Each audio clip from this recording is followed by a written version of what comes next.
Shkollat e Kukësit kremtuan 7 marsin ditën e mësuesit dhe 8 marsin ditën ndërkombëtare të gruas, e cila këtë vit përkon me fundjavën.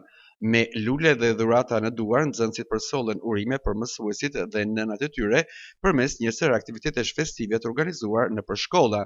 Nxënësit e shkollës nënveçare Lidhja e Prizrenit organizuan një koncert me muzikë, këngë dhe kërcime, duke festuar së bashku me mësuesit e tyre këtë ditë të veçantë.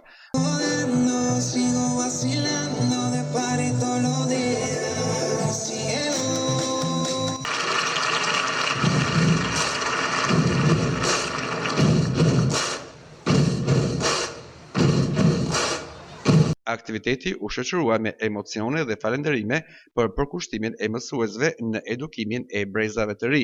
Drejtoresha e shkollës, Nertila Omuri, theksoi se të rinjtë duhet ta vlerësojnë më shumë rolin e mësuesit. Sipas saj, dashuria dhe mirënjohja e nxënësve e bëjnë çdo sakrificë të vlefshme. Si çdo vit, shkolla jonë organizon festat e 7-8 marsit.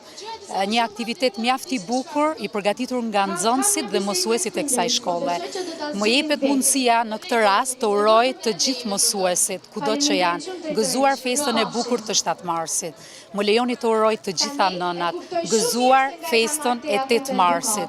Uroj që të jeni nënat më të lumtura në botë. Nëpërmjet poezive, interpretimeve, nxënësit përcollën mesazhe mjaft të bukura që secili prej tyre të vlerësoj punën e mësuesit, gjithashtu të ketë respekt për mësuesit, për prindrit dhe për të gjithë ata që meritojnë të respektohen, sidomos në këtë ditë, 7 dhe 8 marsi, për të gjitha nënat, gratë, mësuesit dhe mësueset.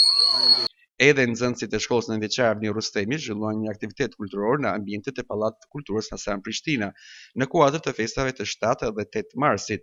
Përveç poezive, këngëve dhe interpretimeve artistike, ata përcollën mesazhe mirënjohje dhe respekti për mësuesit dhe figurën e gruas.